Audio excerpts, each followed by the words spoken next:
8 companies under its umbrella with 32 branches in a couple of countries, and then in Democratic Republic of Congo also.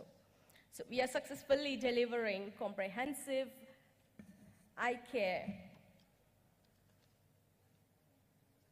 Sorry about it. Eye care examinations and dispensing services with fully fledged optical lab to offer personalized prescriptions. Along the line, we have realized that we need to enhance our services and offerings to the needs of the patients with age-related eye problems and conditions that needed surgical interventions. So in 2008, we decided to introduce hospital services that offered wide range of surgeries. To be honest, it has not been a smooth endeavor, but satisfaction of being a part of something very big than myself was worth the effort. Post-COVID, we have decided to leverage the raw material supply chain from China to India due to the ease of doing businesses and single taxation approach. At the same time, we are contemplating to invest in medical tourism and lifestyle opportunities in India to enhance Make in India and offer the potential for exports and employment. As it is said in Sanskrit, Vasudhaiva Kutumbakam. This means the world is one family. We strongly believe that it is important to give back to the community which embraced us with open arms. More than 1% of Zambian population is suffering from avoidable blindness. As a corporate social responsibility, Vision Care conducts community outreach activities in many parts of rural Zambia to sensitize and treat those with no proper access to basic eye care and medical facilities. We have conducted free cataract surgeries to vulnerable people, creating awareness through our branch network. We offer free eye examinations to diagnose their eye problems. Accordingly, necessary eye treatments are sought. We are a strong team of over 150 trained Zambian nationals and as well as 30 Indian nationals, qualified eye care specialists, including doctors, optometrists, and technicians, whose expertise in this field has made a tremendous difference in the lives of Zambian community and revolutionized the eye care industry in Zambia. I would remiss if I did not take this opportunity to thank my husband for his invaluable support. We also found an opportunity, and happy to say that we are also the corporate owners of 80-roomed lakeside luxurious resort situated along the banks of Lake Kariba, which is the largest man-made lake in the world, located in Siawonga, Zambia. Savi Beach Resorts employs about 70 service-friendly work staff and skilled Indian management staff. And as an Indian woman, by nature, is extremely resilient, innovative, spiritual, and industrious with a strong sense of duty. Right. And I find that to be especially true with the women of Indian diaspora in Zambia. Not only are they committed to community service through many avenues, especially to build the image of India. Right. In fact, I'm sure Madam Finance Minister will be very, very happy to hear what she mentioned, that ease of doing business that you've been talking about has been helping the entrepreneurs in different parts of the world. Thank you very much for telling us what you do. And I will now like to invite the next speaker, Ms. Maria Siddiqa Ashraf, Director of Conterfield International School from Tajikistan.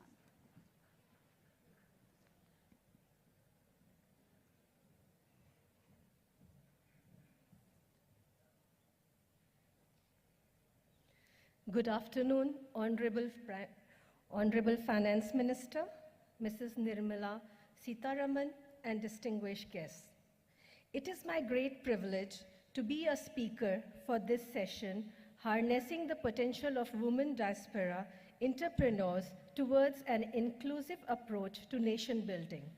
I feel truly honored and humble to have been given this opportunity to share my thoughts in front of this gathering of distinguished guests.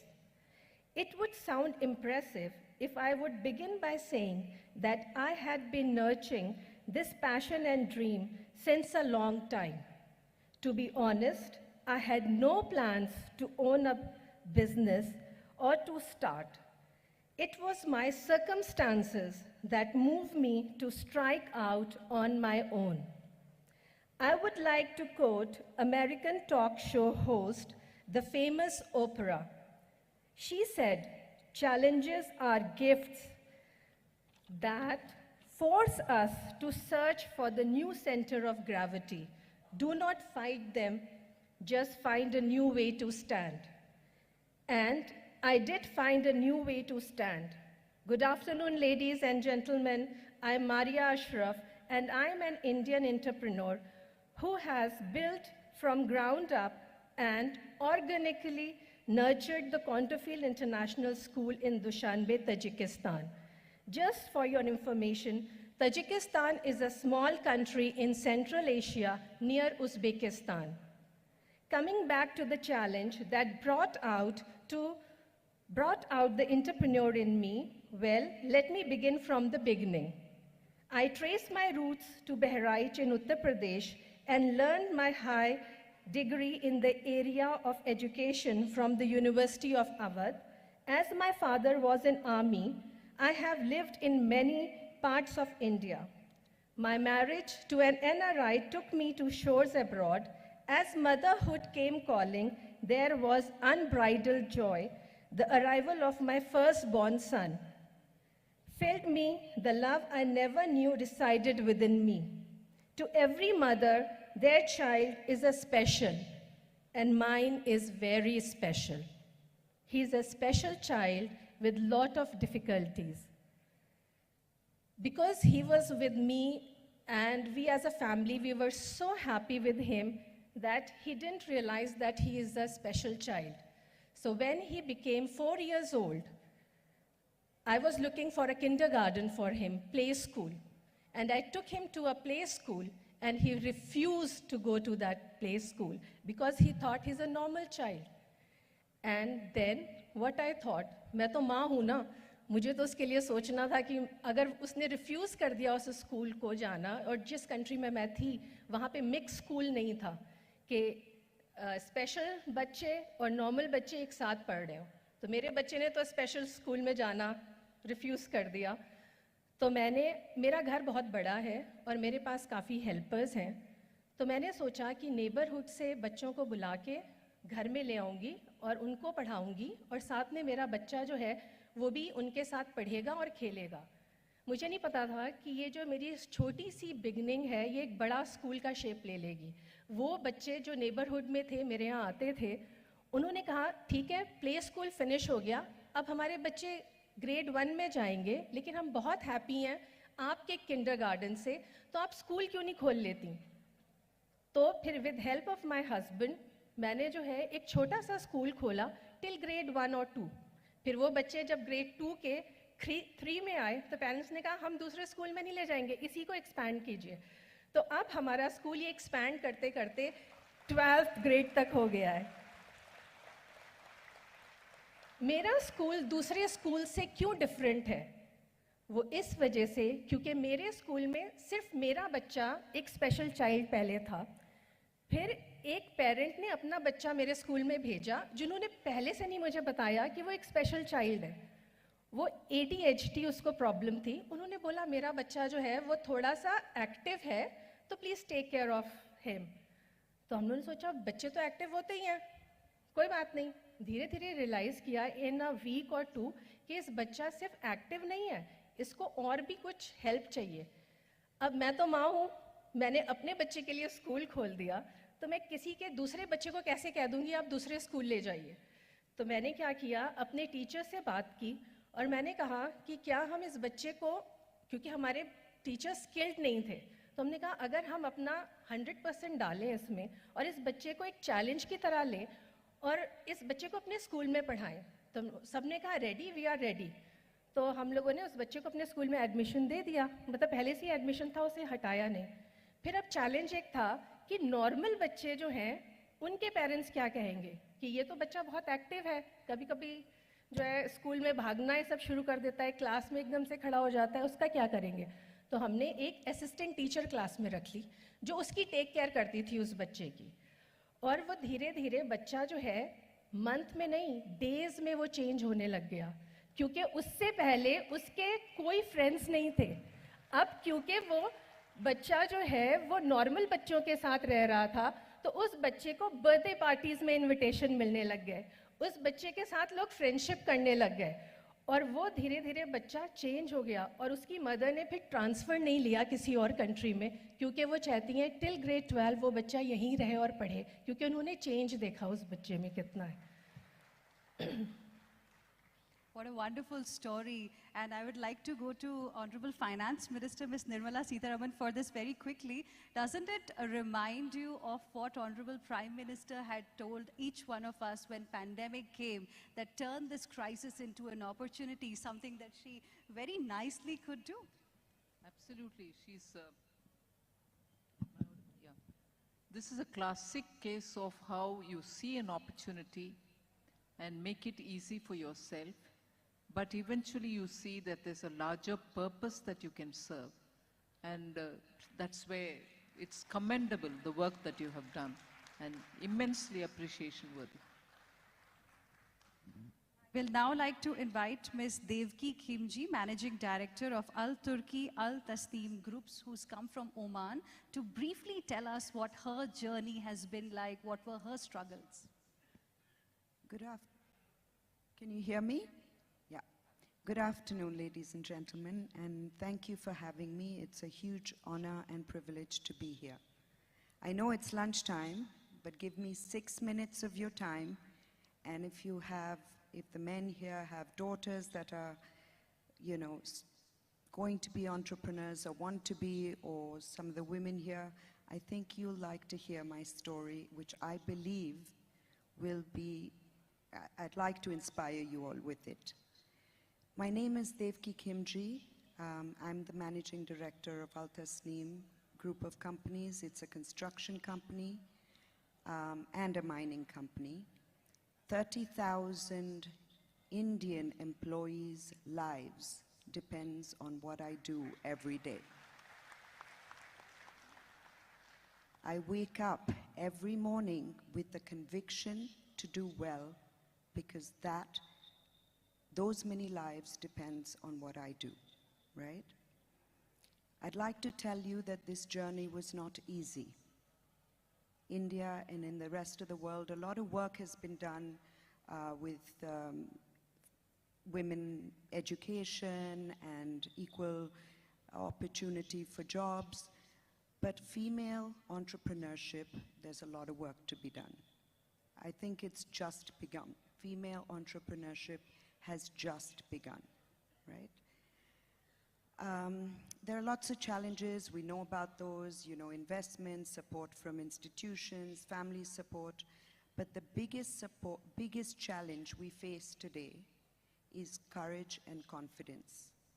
Our belief system is pivoted with fear and lack of confidence because of centuries of negative comments and lack of a robust support system, right? I'd like to share my story so that, I can inspire the lovely women here or the fathers of daughters that want to start their businesses on how I started. So when I came out of college, I was exploring career opportunities, and I asked my father, can I come to Oman and be part of your construction company? He refused that opportunity because he said that construction is a man's world, and Oman, being a Middle Eastern country, is, female employees are not there. Forget about female leaders. That was 25 years ago, and look how far we've come. I decided that I wasn't going to give up. This comment from my father drove me, and I wanted to start my own business. So I decided, I was interested in fitness, so I decided that I was going to make a business plan, and I made a robust business plan. I was confident of my idea, and I spent a long time trying to answer every single question an investor would want. Of course, I went to my father and I asked him for money, showed him the business plan. He refused and said that it was too risky for him. Of course, he didn't say anything much, but encouraged me that if, of course I was very determined. He said, he encouraged me to go and get it from other financiers, but it was clear that he wasn't going to give me a personal guarantee. I worked 1.5 years with different institutes in India to get a loan. I was refused that for 1.5 years, not because my business plan wasn't good, but because, what if I get married? The loan officers would say, this is too risky. What if you get married and your husband doesn't allow you? But I wasn't going to give up because I was confident of my business plan and my idea. So I went and I was driving one day and I saw this billboard with IDBI promoting loans for women. I got hold of a branch manager. He was very excited with my idea and he wanted to support me but didn't have a fitness product. So he took me to the managing director of IDBI, Mr. Guneet Chadda at the time, and I prepared for hours. I was, waiting for that meeting, so thinking that he's going to ask me all these questions. And he asked me only one question. Why should I give a 22-year-old a loan that has no experience, and her father, even though he has the ability to fund her, doesn't want to do so? My answer was simple. I was confident of my capability and my plan, and with my father not funding me, I was even more determined to be successful.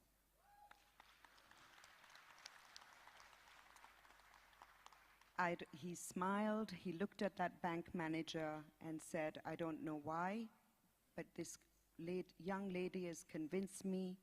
He signed the loan approval there and then in the meeting, and off I went. I paid back the 3-year loan in 6 months. I got funded by NSDC, Skill India, after Skill India mission by Honorable Prime Minister Narendra Modi in 2015. I have fitness academies. I went on to IT. Then I started India Circus and sold it to Godrej. And finally, of course, after seeing all of this, my father was so proud, he invited me to Oman to run his construction company.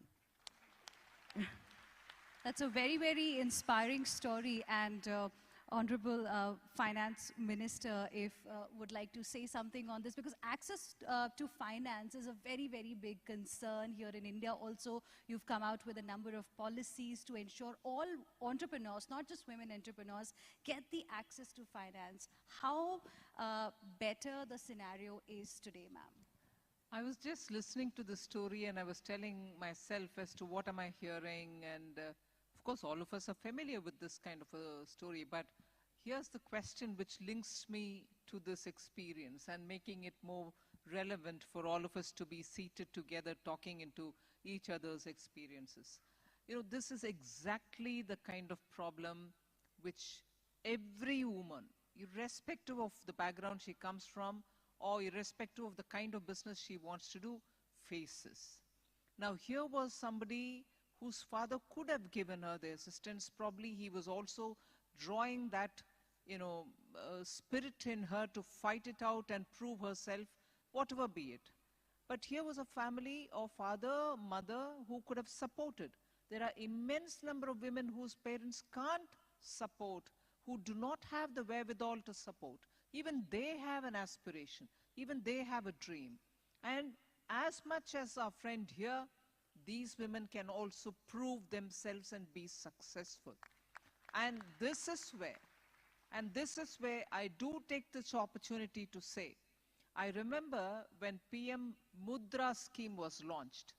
It is a scheme through which women who are doing businesses, men also, but both women and men, who cannot give any security or pledge any asset or put any guarantor behind to come forward to support her or him, who wanted to do a business, who wanted the banks to give them working kind of capital or some loan so that they can do their business forward.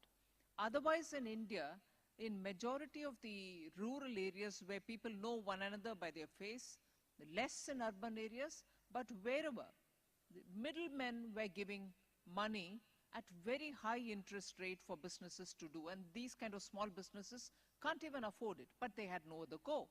And I know from my personal experience that when I was living in a town, small town, vegetable vendors in that place, which is actually very rich and green and very fertile area, vegetable vendors would go every morning to a middleman and say, today I need to buy vegetables for around 500 rupees, sell it through the day, and in the evening I'll pay you back. The system was well entrenched. So for the 500 rupees, he would already cut some money and then only give them. If I were to say it in 100 rupees, so you'll be able to calculate the percentage.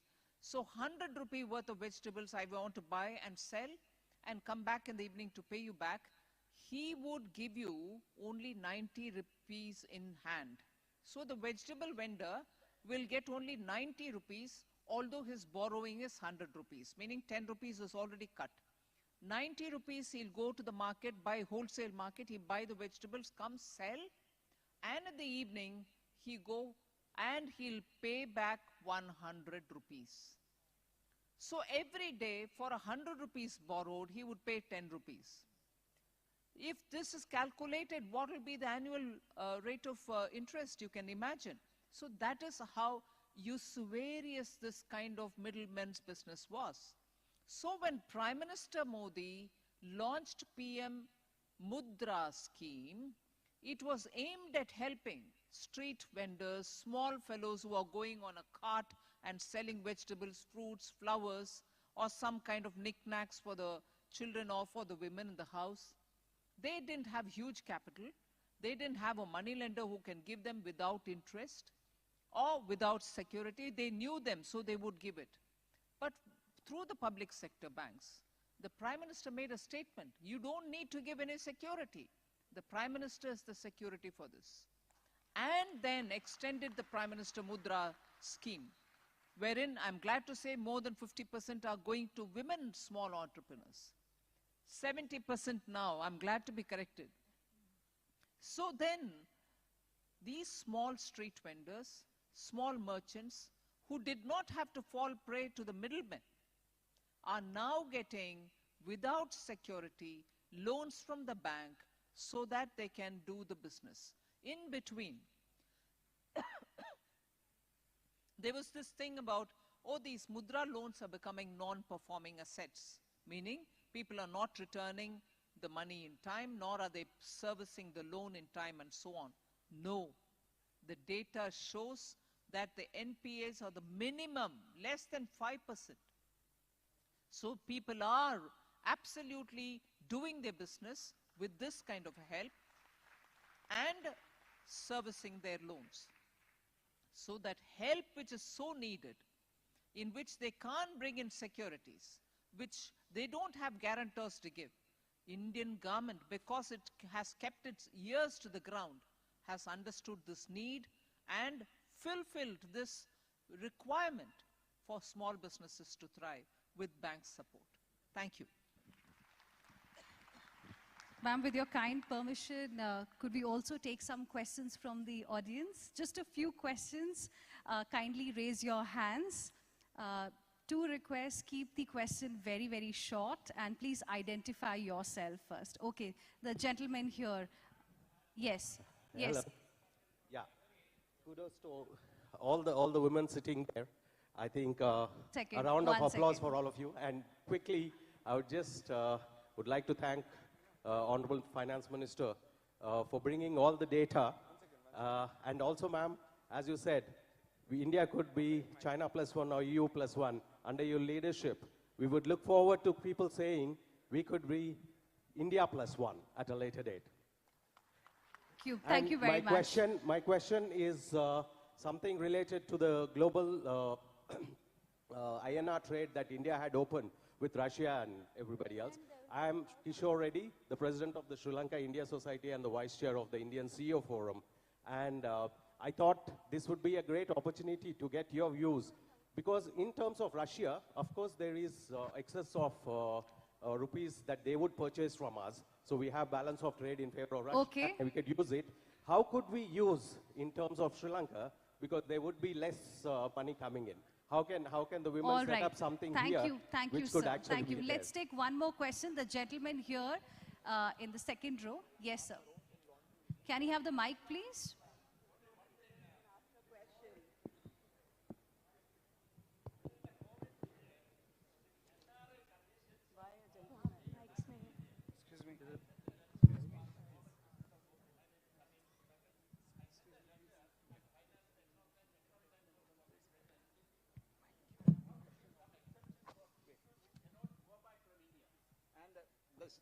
This 180 or whatever number of days has to be relaxed for people who are held up in India during the COVID period. That's the only request and special Thank appeal you. from the NRIs. Thank you very much. So this is Rahul from Shekunj.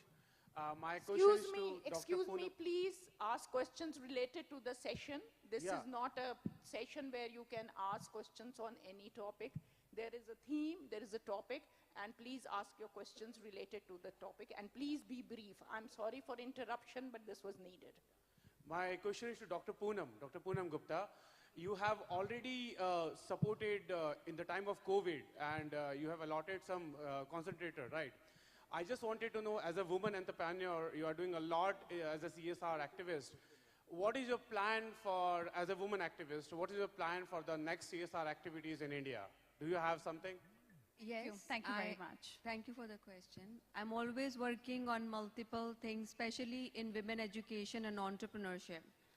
So, as I told you, I'm the chair for FICCI, India UK Manufacturing and Trading Council. Currently, we are looking at multiple projects across India where products can be made in India with women and exported all over the world. And these products are not necessarily in the traditional women industries. We are looking at IT, we are looking at robotics, and I'm working with multiple organizations to see where all we can harness the entrepreneurship in India and connect our diaspora across the world with them so we can actually do much more business in India internationally. Thank you.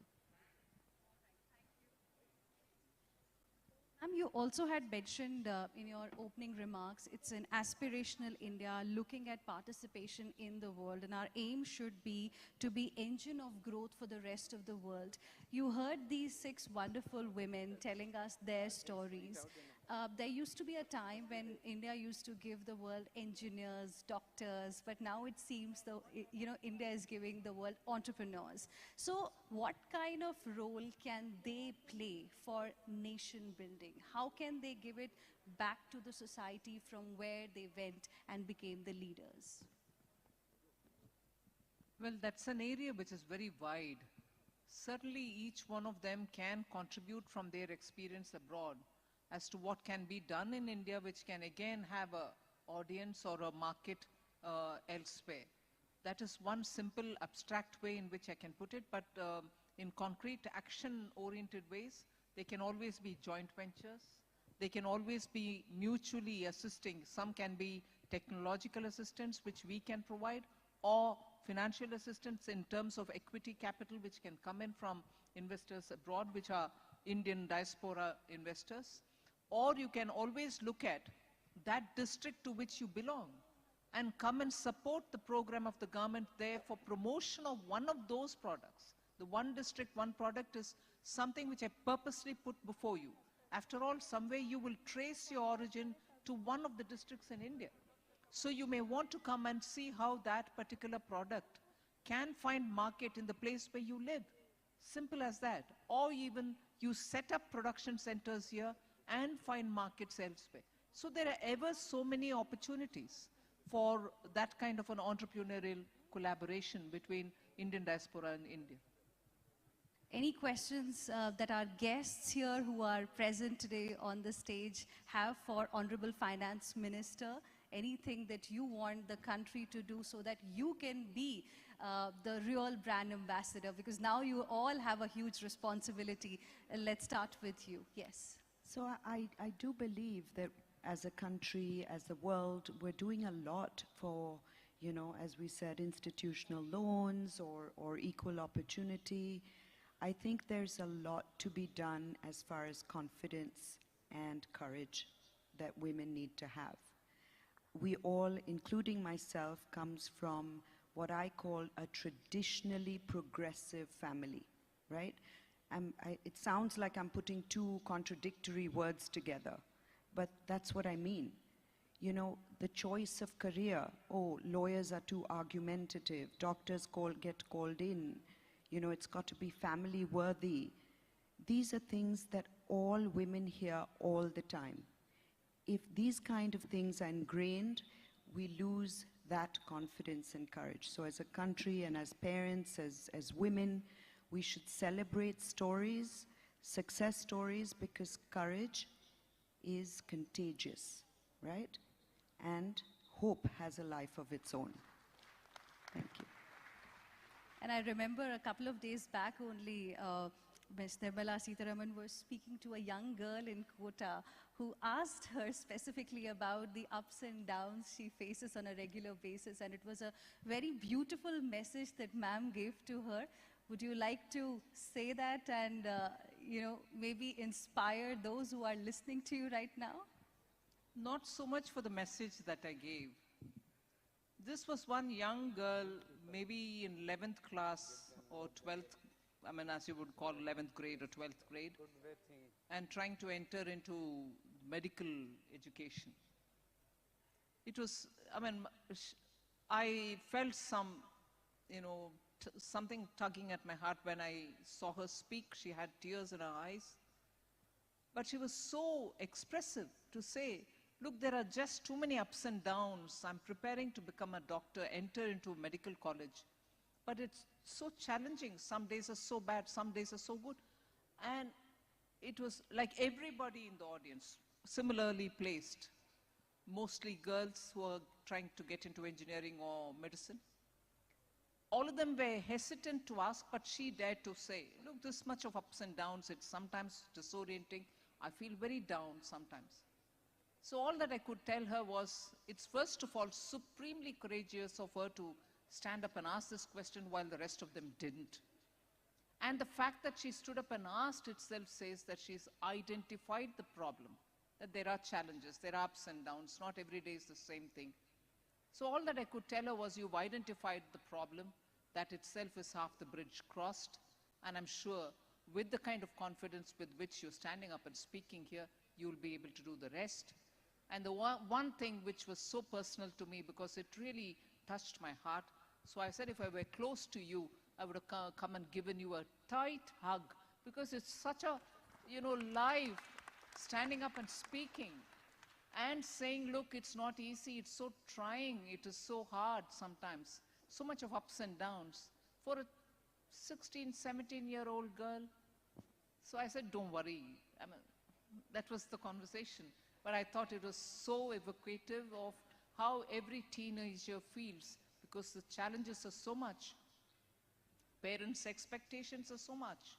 Investment in that education is so much. They get burdened within 16th year to think, can I make it? Will I fulfill the dreams of my parents? Actually, it is the fulfillment of their own dreams which they have to look at. But of course, the education system being what it is, parents' expectation being what it is, we all put it on the children saying, no, you should become a doctor, you should become an engineer, otherwise you don't have a bright future. But look at the women here. They've all had beautifully designed career for themselves. I wish we invest in our children to tell them, do what you feel like, do that which you dream, and we are with you. We'll give you the confidence. You'll make it big, don't worry. That's what I think we should do to our children. Beautiful. Closing comments, yes, Kavita. Fantastic advice, I think, for anyone. If you do what you love, the world will be a better place. But I also think as women entrepreneurs, what we bring, obviously men and women are not the same, but what is beautiful about women is we bring a nurturing culture into society. What you just said, I would go hug someone, the way we care for human beings. And I think the world needs nurturing right now. We need to build a 100-year business plan and not a 3-year business plan. We need to think long term, and that's what we women bring to the table. But thank you, yes. Thank you. It's only a word of encouragement, I think, that is required.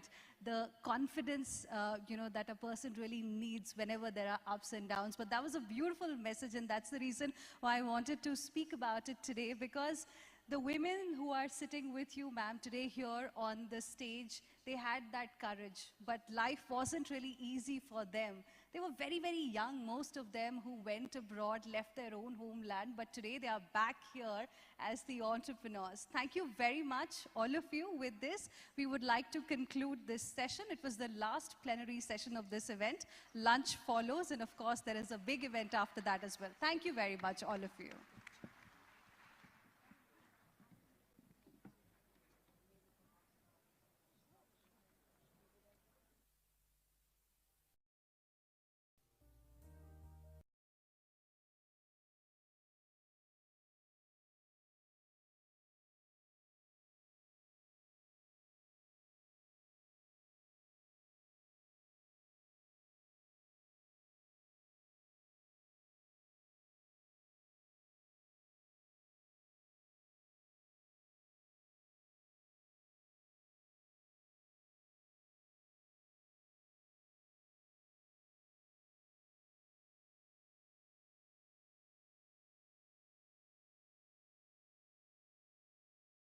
इस हफ्ते shark tank India पर sharks मैं visually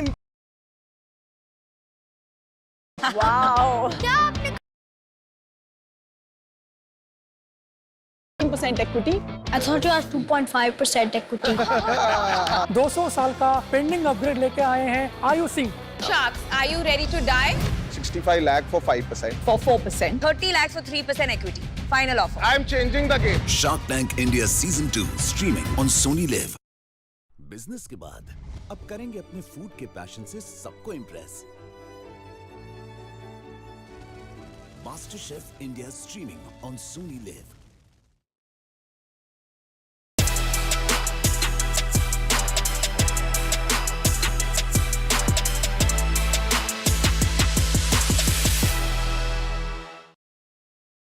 हो गए हैं. We've been hearing about roads and how much energy you brought to infrastructure overall in India, the energy you brought to not just roads but all of infra, and the passion with which you worked on it. But one thing, that we kind of think about, because हमने सब आपको heard you speak a lot about, how important roads is, and I think at one point you had quoted सब poster in America. एक बार आपसे बात कर रहा था कई साल पहले, आपने कहा था कि America is great because it's roads are great, and you very passionately said that.